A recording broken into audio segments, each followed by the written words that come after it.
In this part, we shall see the methods of counting and computation in medieval times.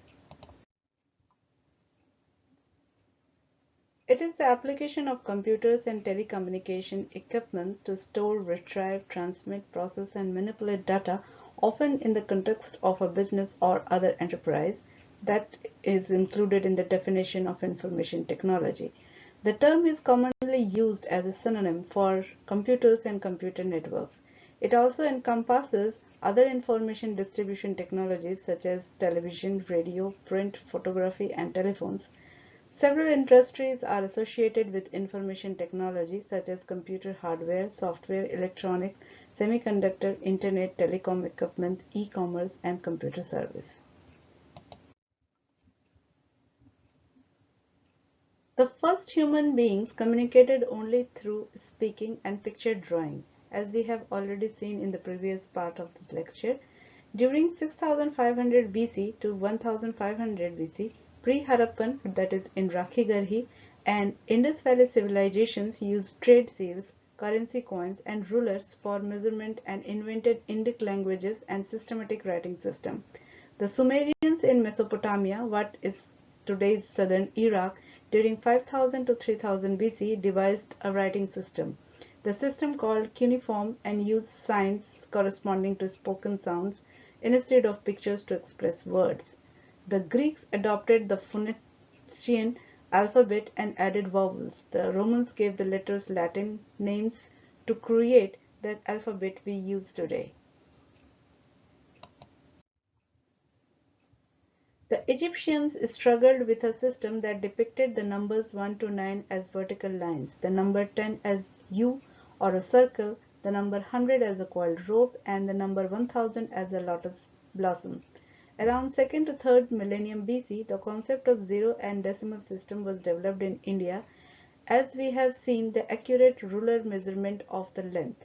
It was through the Mesopotamian and later on Arab traders that today's numbering system, 9 digits plus a 0, made its way to Middle East and Europe and during some time in 12th century.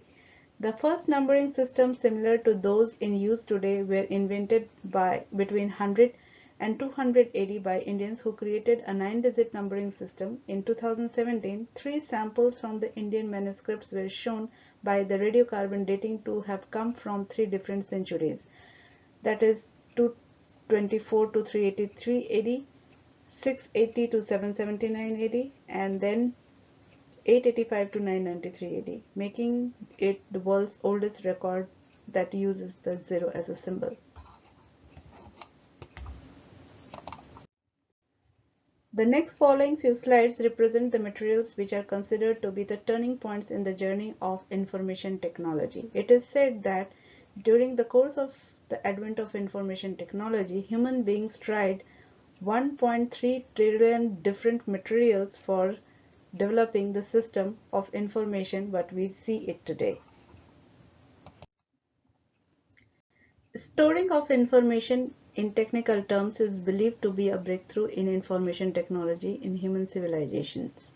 Long before Gutenberg invented printing machine, block printing in China, Korea, and Japan already existed and lasted for few centuries until in Song Dynasty 1040 AD in China.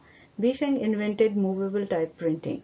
This machine is divided into 8 sections. Removable type tables were used to organize the huge number of different types.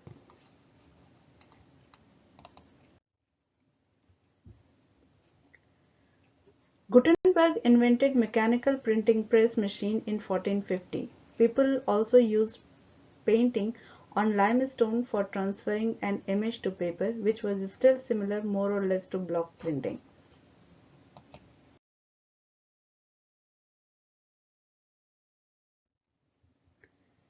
After James Watt invented steam engine, it inspired many inventors to create powerful machines.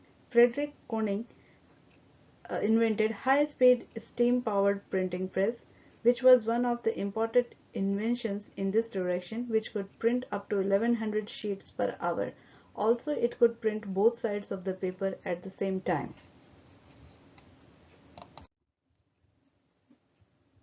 Another turning point in this direction during the mechanical era was invention of logarithms by John Napier. He was a prodigy in mathematics and developed many tricks to solve mathematical problems. It allowed multiplication and divisions to be simplified down to the operation of addition and subtraction. The next breakthrough in our list is slide rule, also known as slipstick. It is a mechanical analog computer. The slide rule is used primarily for multiplication and division and also for the functions such as roots, logarithms, and trigonometry, but it was not normally used for addition or subtraction. Though similar in the name and appearance to a standard ruler, the slide rule is not ordinarily used for measuring length or drawing straight lines.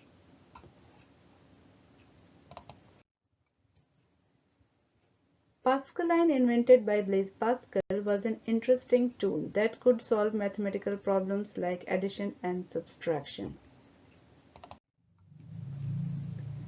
Sicard's mechanical calculator is considered to be the first mechanical calculator. As we see in this picture, the instrument had several parts, namely accumulator, multiplier, selector, display of results by Napier's rod.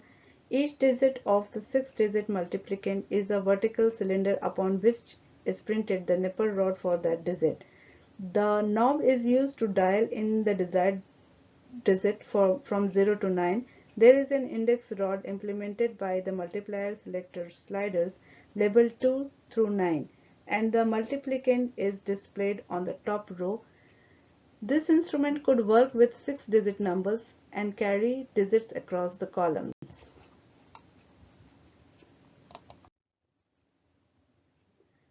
A stepped reckoner, invented by Leibniz, was also considered to be the first calculator that could perform all 4 arithmetic operations, namely addition, subtraction, multiplication, and division. It could multiply 5-digit and 12-digit numbers, yielding up to 16-digit numbers.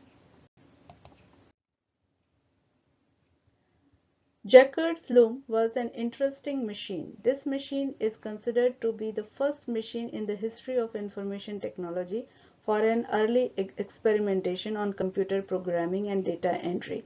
The machine used replaceable punching cards to control a sequence of operations, that is, inserting and weaving of threads to bring out a particular design or pattern on the textile.